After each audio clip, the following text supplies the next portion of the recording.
الحمد للہ رب العالمین والصلاة والسلام علی سید الانبیاء والمرسلین اما بعد فاعوذ باللہ من الشیطان الرجیم بسم اللہ الرحمن الرحیم۔ عشر کا بیان جاری ہے۔ صدر شریعہ بدر الطریقہ حضرت علامہ مولانا مفتی محمد امجد علی اعظمی رحمۃ اللہ تعالی علیہ بہار شریعت کے حصہ نمبر 5 اور صفحہ نمبر 918 پر مسئلہ نمبر 15 کے بارے میں کچھ یوں ارشاد فرماتے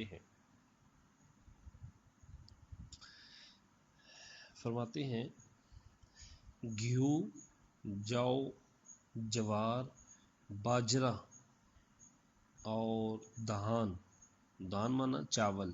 اور ہر قسم کے غلہ اور السی قسم اخروٹ، بادام اور ہر قسم کے میوے، روئی، پھول، گنا، خربوزہ، تربوز، کھیرا، ککڑی، بینگن اور ہر قسم کی ترکاری سب میں عشر واجب ہے۔ تھوڑا پیدا ہو یا زیادہ، یعنی 10 من میں 1 من، 10 سیر میں 1 سیر اور 10 پھل میں 1 پھل عشر دینا واجب ہے۔ مسئلہ نمبر 16، جس چیز میں عشر یا نصف عشر واجب ہو اس میں کل پیداوار کا عشر یا نصف عشر لیا جائے گا۔ یہ نہیں ہو سکتا کہ مصارف زراعت، ہل، بیل، حفاظت کرنے والے اور کام کرنے والوں کی اجرت یا بیج وغیرہ نکال کر باقی کا عشر یا نصف عشر دیا جائے، ایسا نہیں ہو سکتا۔ مسئلہ نمبر 17، عشر صرف مسلمانوں سے لیا جائے گا یہاں تک کہ عشری زمین مسلمان سے ذمہ نے خرید لی اور قبضہ بھی کر لیا تو اب ذمہ سے عشر نہیں لیا جائے گا بلکہ خراج لیا جائے گا، اور مسلمان نے ذمہ سے خراجی زمین خریدی تو یہ خراجی ہی رہے گی، اس مسلمان سے اس زمین کا عشر نہ لیں گے بلکہ خراج لیا جائے۔ مسئلہ نمبر 18،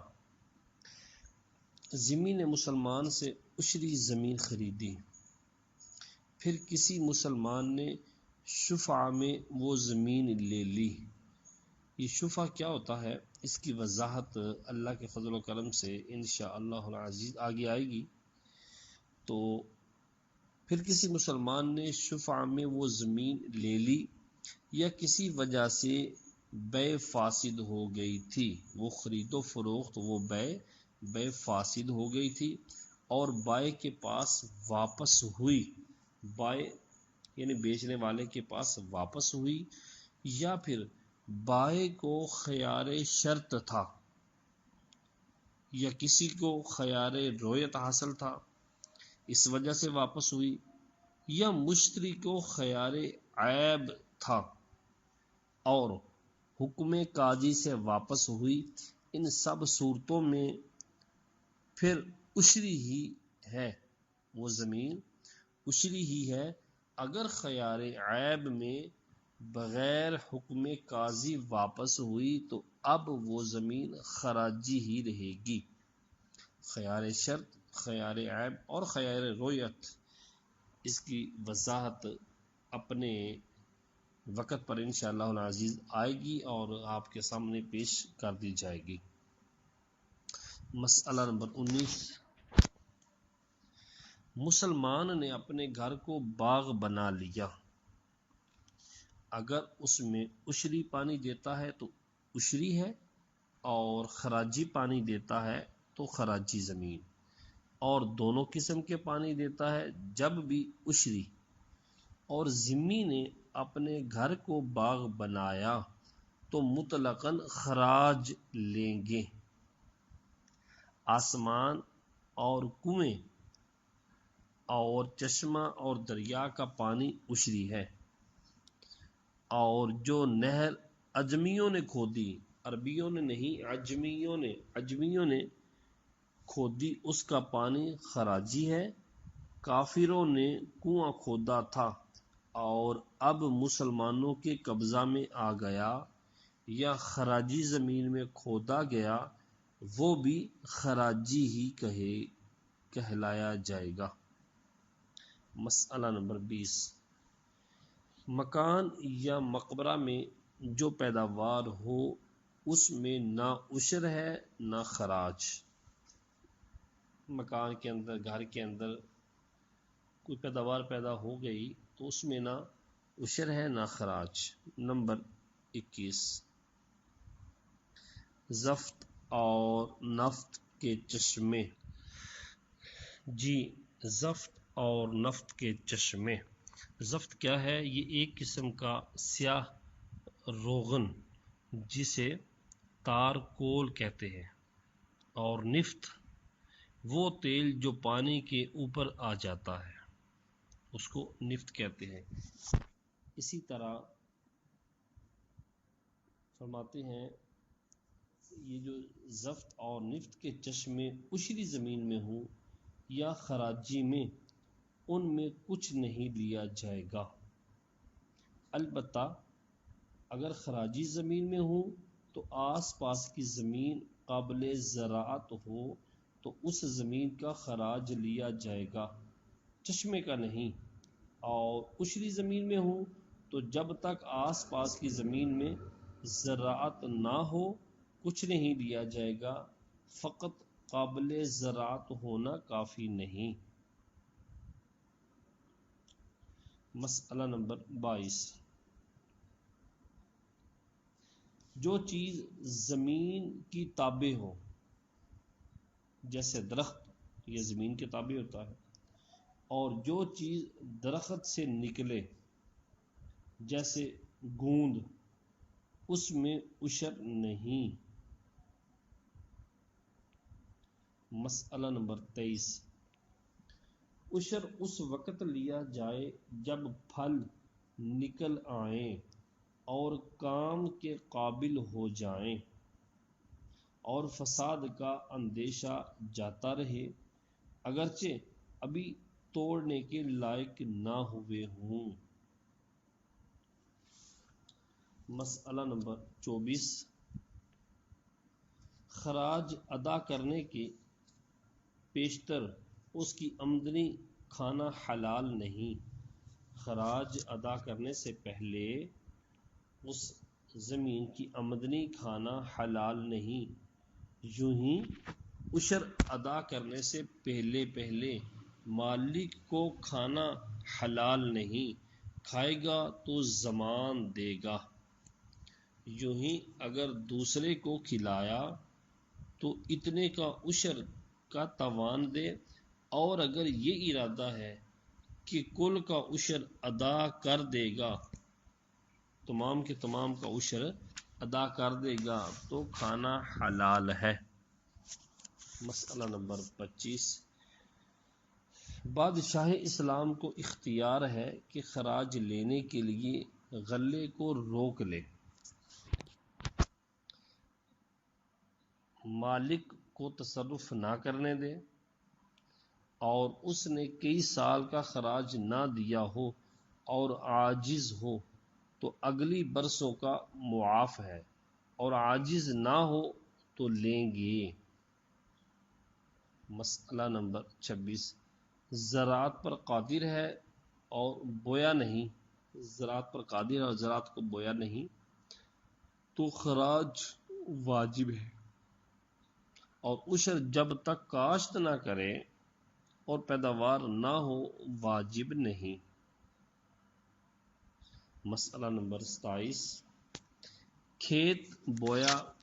مگر پیداوار ماری گئی، مثلا کھیتی ڈوب گئی یا جل گئی یا ٹیڑی کھا گئی، یہ مکڑی وغیرہ، یا پالے اور لو سے جاتی رہی، سردی سے، ٹھنڈ زیادہ سے، کو یہ ٹھنڈ پڑی، ککر وغیرہ، پالے یا لو سے جاتی رہی تو عشر و خراج دونوں ساکت ہیں، بندے سے ساکت ہو جائیں گے، جبکہ کل جاتی رہی، کل ہی ضائع ہو گئی تو ساکت ہے، اور اگر کچھ باقی ہے تو اس باقی کا عشر لیں گے، اور اگر چوپائے کھا گئے تو ساکت نہیں، اور ساکت ہونے کے لیے یہ بھی شرط ہے کہ اس کے بعد اس سال کے اندر اس میں دوسری زراعت تیار نہ ہو سکے، اور یہ بھی شرط ہے کہ توڑنے یا کاٹنے سے پہلے ہلاک ہو، ورنہ ساکت نہیں ہوگا عشر اور خراج۔ مسئلہ نمبر 28، خراجی زمین کسی نے غصب کی، چھین لی، اور غصب سے انکار کرتا ہے اور مالک کے پاس گواہ بھی نہیں، تو اگر کاشت کرے خراج غاصب پر ہوگا۔ مسئلہ نمبر 29، بے وفا۔ بے وفا کیا ہوتی ہے؟ یعنی جس بے میں یہ شرط ہو کہ بائع جب ثمن مشتری کو واپس دے گا تو مشتری مبیع پھیر دے گا، مبیع دے دے گا۔ تو جب خراجی زمین اس طور پر کسی کے ہاتھ بیچے اور بائع کے قبضہ میں زمین ہے تو خراج بائع پر، اور مشتری کے قبضہ میں ہو اور مشتری نے بویا بھی تو خراج مشتری پر ہوگا۔ نمبر 30، تیار ہونے سے پیشتر زراعت بیچ ڈالی تو عشر مشتری پر ہے، خریدنے والے پر ہے، اگرچہ مشتری نے یہ شرط لگائی کہ پکنے تک زراعت کاٹی نہ جائے بلکہ کھیت میں رہے، اور بیچنے کے وقت زراعت تیار تھی تو عشر بائع پر ہے، اور اگر زمین و زراعت دونوں یا صرف زمین بیچی اور اس صورت میں سال پورا ہونے میں اتنا زمانہ باقی ہے کہ زراعت ہو سکے تو خراج مشتری پر ہے، ورنہ بائع پر ہوگا، مشتری یعنی خریدنے والا، بائع پر ہوگا یعنی بیچنے والے پر۔ مسئلہ نمبر 31، اشری زمین عاریہ تن دی، ادھار دے دی کسی کو، عاریہ تن، تو عشر کاشتکار پر ہے، اشری زمین عاریہ تن دی تو عشر کاشتکار پر ہے، جس نے بویا کاٹا کاشتکار پر ہے، مالک پر نہیں، زمین کا مالک جو ہے اس پر نہیں، اور کافر کو عاریت دی تو مالک پر عشر ہے۔ مسئلہ نمبر 32، اشری زمین بٹائی پر دی تو عشر دونوں پر ہے، اور خراجی زمین بٹائی پر دی تو خراج مالک پر ہے۔ زمین جو زراعت کے لیے نقدی پر دی جاتی ہے، مسئلہ نمبر 33، زمین جو زراعت کے لیے نقدی پر دی جاتی ہے، امام کے نزدیک اس کا عشر زمیندار پر ہے اور صاحبین کے نزدیک کاشتکار پر، اور علامہ شامی نے یہ تحقیق فرمائی کہ حالت زمانہ کے اعتبار سے اب قول صاحبین پر عمل ہوگا، اب قول صاحبین پر عمل ہوگا، یعنی کاشتکار پر عشر واجب ہوگا۔ مسئلہ نمبر 34، گورنمنٹ کو جو مال گزاری دی جاتی ہے اس سے خراج شرعی نہیں ادا ہوتا، بلکہ وہ مالک کے ذمہ ہے، اس کا ادا کرنا ضروری۔ اور خراج کا مصرف صرف لشکر اسلام نہیں بلکہ تمام مصالح ائمہ مسلمین ہیں، جن میں تعمیر مسجد و خرچ مسجد و وظیفہ امام و مؤذن و تنخواہ مدرسین علم دین و خبرگیری طلباء علم دین، یعنی علم دین کے جو طلباء ہیں ان کی خیرگیری کرنے والا ان لوگوں کو، اور خدمت علماء اہل سنت حامیان دین جو وعظ کرتے ہیں اور علم دین کی تعلیم کرتے اور فتوے کے کام میں مشغول رہتے ہوں، اور پل و سراہ بنانے میں بھی صرف کیا جا سکتا ہے۔ عشر۔ مسئلہ نمبر 35، عشر لینے سے پہلے غلہ بیچ ڈالنا تو مصدق کو اختیار ہے، یعنی عشر وصول کرنے والے کو اختیار ہے کہ عشر مشتری سے لے لے یا بائع سے، اور اگر جتنی قیمت ہونی چاہیے اس سے زیادہ پر بیچا تو مصدق کو اختیار ہے کہ غلے کا عشر لے یا ثمن کا عشر، اور اگر کم قیمت پر بیچا، غلہ کم قیمت پر بیچا اور اتنی کمی ہے کہ لوگ اتنے نقصان پر نہیں بیچتے تو غلہ ہی کا عشر لے گا، اور وہ غلہ نہ رہا تو اس کا عشر قرار دے کر بائع سے لے یا اس کی واجبی قیمت۔ مسئلہ نمبر 36، انگور بیچ ڈالے تو ثمن کا عشر لے، اور شیرہ کر کے بیچا تو اس کی قیمت کا عشر لے۔ جی، مسئلہ نمبر صفحہ نمبر 922 پر صدر الشریعہ یہ بیان کرنے لگے ہیں کہ مال زکوٰۃ کن لوگوں پر صرف کیا جائے، زکوٰۃ کا مال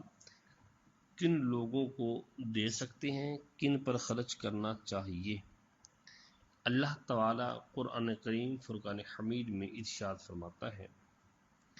انما الصدقات للفقراء والمساکین والعاملین علیہا والمؤلفۃ قلوبهم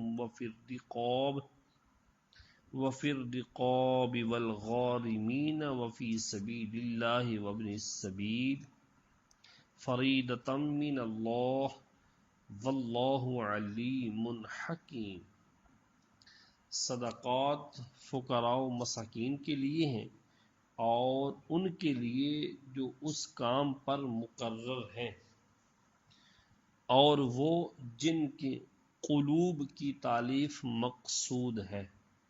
جن کے دلوں کو نرم کرنا مقصود ہے، اور گردن چھڑانے میں، غلام کو آزاد کروانے میں، اور تاوان والے کے لیے، اور اللہ عز و جل کی راہ میں، اور مسافر کے لیے۔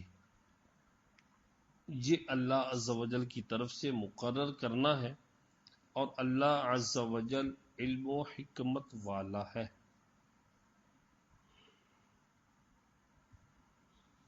حدیث نمبر 1، سنن ابی داؤد میں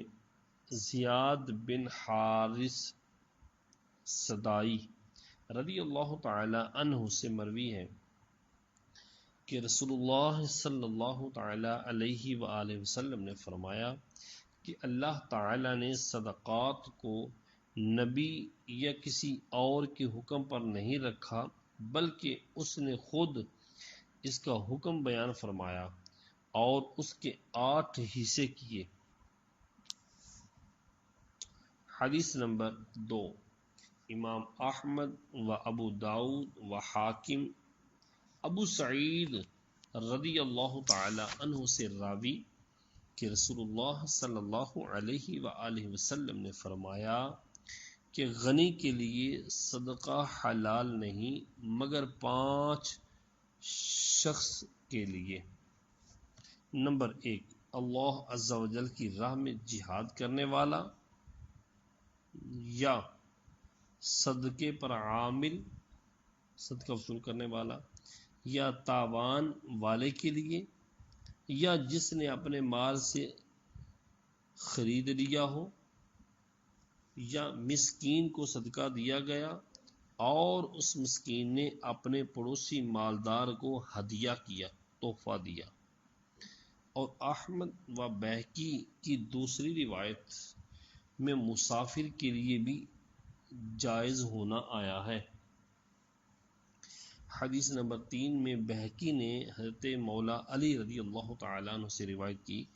کہ فرمایا، صدقہ مفروضہ میں اولاد اور والد کا حق نہیں۔ صدقہ مفروضہ یعنی صدقہ واجبہ، زکوٰۃ، عشر، ان میں والد اور اولاد کا حق نہیں، یعنی یہ اصول و فروع کو نہیں دے سکتے۔ حدیث نمبر 4 طبرانی کبیر میں ابن عباس رضی اللہ تعالی عنہما سے راوی کہ حضور صلی اللہ علیہ وآلہ وسلم نے فرمایا، اے بنی ہاشم، تم اپنے نفس پر صبر کرو کہ صدقات آدمیوں کے دھون ہیں۔ حدیث نمبر 5 تا 7۔ امام احمد و مسلم مطلب بن ربیعہ رضی اللہ تعالیٰ عنہ سے راوی حضور صلی اللہ علیہ وآلہ وسلم نے فرمایا، آل محمد صلی اللہ علیہ وآلہ وسلم کے لیے صدقہ جائز نہیں کہ یہ تو آدمیوں کے میل ہیں۔ اور ابن سعد کی روایت امام حسن مجتبی رضی اللہ تعالیٰ عنہ سے ہے کہ حضور صلی اللہ علیہ وآلہ وسلم نے فرمایا، اللہ تعالیٰ نے مجھ پر اور میری اہل بیت پر صدقہ حرام فرما دیا۔ اور ترمذی و نسائی و حاکم کی روایت ابو رافع رضی اللہ تعالیٰ عنہ سے ہے کہ حضور صلی اللہ علیہ وآلہ وسلم نے فرمایا، ہمارے لیے صدقہ حلال نہیں، اور جس قوم کا آزاد کردہ غلام ہو وہ انہی میں سے ہے۔ حدیث نمبر 8۔ صحیحین میں ابو ہریرہ رضی اللہ تعالیٰ عنہ سے مروی کہ امام حسن رضی اللہ تعالیٰ عنہ نے صدقے کا خرمہ لے کر منہ میں رکھ لیا۔ صدقے کا خرمہ کیوں سمجھ لے کہ ایک کھجور کا خوشہ، چھوٹا سا کھجور کا ٹکڑا کھجور، اس پر حضور اقدس صلی اللہ علیہ وآلہ وسلم نے فرمایا، چھی کہ اسے پھینک دیں۔ پھر فرمایا، کیا تمہیں نہیں معلوم کہ ہم صدقہ نہیں کھاتے؟ تہمان و بہز بن حکیم و براء و زید بن ارقم و عمر بن خارجہ و سلیمان و عبد الرحمن بن ابو لیلہ و میمون و کیسان و ہرمزو، خارجہ و عمر و مغیرہ و انس وغیرہم رضی اللہ تعالی عنہم سے دو روایتیں ہیں کہ حضور صلی اللہ علیہ وآلہ وسلم کی اہل بیت کے لیے صدقات ناجائز ہیں، یعنی جائز نہیں۔ مسئلہ نمبر 1، زکوٰۃ کے مصارف 7 ہیں، جن کو زکوٰۃ دے سکتے ہیں وہ 7 ہیں۔ نمبر 1 فقیر، نمبر 2 مسکین، نمبر 3 عامل، نمبر 4 رقاب، نمبر 5 غارم، نمبر 6 فی سبیل اللہ، اور نمبر 7 ابن سبیل۔ مسئلہ نمبر 2، فقیر وہ شخص ہے، شرعی فقیر وہ شخص ہے جس کے پاس کچھ ہو مگر نہ اتنا کہ نصاب کو پہنچ جائے، یا نصاب کی مقدار ہو تو اس کی حاجت اصلیہ میں غرق ہو، ڈوبا ہوا ہو، مثلا رہنے کا مکان، پہننے کے کپڑے، خدمت کے لیے لونڈی، غلام، علمی شغل رکھنے والے کو دینی کتابیں جو اس کی ضرورت سے زیادہ نہ ہوں، جس کا بیان پیچھے آپ کے سامنے عرض کر چکا ہوں۔ یوں ہی اگر مدیون ہے، قرض خواہ ہے جس پر قرضہ ہے، اور دین نکالنے کے بعد نصاب باقی نہ رہے، یعنی قرضہ اتارنے کے بعد اس کے بعد نصاب نہیں رہتا، تو فقیر ہے، اگرچہ اس کے پاس ایک تو کیا کئی نصابیں ہوں۔ اگر قرضہ اتارے تو فقیر ہو جاتا ہے، نصاب نہیں رہتا تو وہ شرعی فقیر ہے۔ مسئلہ نمبر 3، فقیر اگر عالم ہو تو اسے دینا جاہل کو دینے سے افضل ہے، مگر عالم کو دے تو اس کا لحاظ رکھے کہ اس کا اعزاز مد نظر ہو، ادب کے ساتھ دے، جیسے چھوٹے بڑوں کو نظر دیتے ہیں، چھوٹے بڑوں کو تحفہ دیتے ہیں۔ اور معاذ اللہ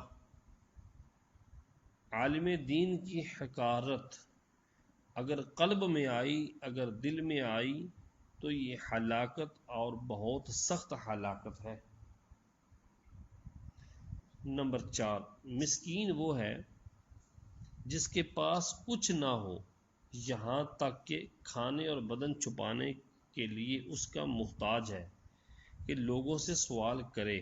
اور اسے سوال کرنا حلال ہے، لوگوں سے مانگ کر لینا مسکین کے لیے حلال ہے، جبکہ جو فقیر گزر چکا اوپر، فقیر کو سوال جائز نہیں، کہ جس کے پاس کھانے اور بدن چھپانے کو ہو تو اسے بغیر ضرورت و مجبوری سوال کرنا حرام ہے۔ مسئلہ نمبر 5، عامل وہ ہے جسے بادشاہ اسلام نے زکوٰۃ اور عشر وصول کرنے کے لیے مقرر کیا، اسے کام کے لحاظ سے اتنا دیا جائے کہ اس کو اور اس کے مددگاروں کا متوسط طور پر کافی ہو، درمیانے درجے کا دیا جائے کہ کافی ہو جائے، مگر اتنا نہ دیا جائے کہ جو وصول کر لایا ہے اس کے نصف سے زیادہ ہو جائے، اتنا بھی نہ دے دیا جائے جتنا وہ کما کر لایا، یعنی وصول کر کے لایا ہے اس کے نصف سے بھی زیادہ ہو جائے، اتنا نہ دیا جائے، درمیانے درجے کا اس کو متوسط درجے کا دیا جائے۔ مسئلہ نمبر 6، عامل اگرچہ غنی ہو اپنے کام کی اجرت لے سکتا ہے، عامل جو زکوٰۃ وصول کرنے والا ہے، عامل اگرچہ وہ غنی ہو لیکن اپنے کام کی اجرت وہ لے سکتا ہے اسی میں سے، اور ہاشمی ہو تو اس کو مال زکوٰۃ میں سے دینا بھی ناجائز ہے، اس کو دینا بھی جائز نہیں اور اسے لینا بھی جائز نہیں۔ ہاں اگر کسی اور مد سے دیں، کسی اور مد سے، مال زکوٰۃ نہیں ہے کسی اور مد سے دیں تو لینے میں حرج نہیں۔ مسئلہ نمبر 7، زکوٰۃ کا مال عامل کے پاس سے جاتا رہا تو اب اسے کچھ نہ ملے گا مگر دینے والوں کی زکوٰتیں ادا ہو گئیں۔ مسئلہ نمبر 8، کوئی شخص اپنے مال کی زکوٰۃ خود لے کر بیت المال میں دے آیا تو اس کا معاوضہ عامل نہیں پائے گا۔ مسئلہ نمبر 9، وقت سے پہلے معاوضہ لے لیا یا قاضی نے دے دیا یہ جائز ہے، مگر بہتر یہ ہے کہ پہلے نہ دیں، اور اگر پہلے لے لیا اور وصول کیا ہوا مال ہلاک ہو گیا تو ظاہر یہ ہے کہ واپس نہ لیں گے، اس سے واپس پیسے عامل سے نہ لیں گے۔ مسئلہ نمبر 10، رقاب سے مراد مکاتب غلام کو دینا کہ اس مال زکوٰۃ سے بدلے کتابت ادا کرے اور غلامی سے اپنی گردن رہا کروا لے۔ جی مسئلہ نمبر 11، غنی کے مکاتب کو بھی مال زکوٰۃ دے سکتے ہیں، غنی کے مکاتب، غنی بندہ ہے اس کا جو غلام مکاتب ہے اس کو بھی مال زکوٰۃ دے سکتے ہیں، اگرچہ معلوم ہو کہ یہ غنی کا مکاتب ہے، مکاتب پورا بدلے کتابت ادا کرنے سے عاجز ہو گیا اور پھر بدستور غلام ہو گیا تو جو کچھ اس نے مال زکوٰۃ لیا ہے اس کو مولا تصرف میں لا سکتا ہے، اس کا جو مولا ہے اگرچہ وہ غنی ہو اس کو اپنے تصرف میں لا سکتا ہے۔ مسئلہ نمبر 12، مکاتب کو جو زکوٰۃ دی گئی وہ غلامی سے رہائی کے لیے ہے، مگر اب اسے اختیار ہے دیگر مصارف میں بھی وہ خرچ کر سکتا ہے۔ اگر مکاتب کے پاس بقدر نصاب مال ہے، بقدر نصاب مال مکاتب کے پاس ہے اور بدلے کتابت سے بھی زیادہ ہے، جب بھی زکوٰۃ دے سکتے ہیں مکاتب کو، مگر ہاشمی کے مکاتب کو زکوٰۃ نہیں دے سکتے۔ مسئلہ نمبر 13، غارم سے مراد مدیون ہے، غارم سے مراد مدیون ہے، یعنی اس پر اتنا دین ہو، اتنا قرضہ ہو کہ اسے نکالنے کے بعد نصاب باقی نہ رہے، اگرچہ اس کا اوروں پر باقی ہو مگر لینے پر قادر نہ ہو، مگر شرط یہ ہے کہ مدیون ہاشمی نہ ہو، مقروض جو ہے اندھا وہ ہاشمی نہ ہو کہ ہاشمی زکوٰۃ نہیں لے سکتا۔ صلو علی الحبیب صلی اللہ علی محمد۔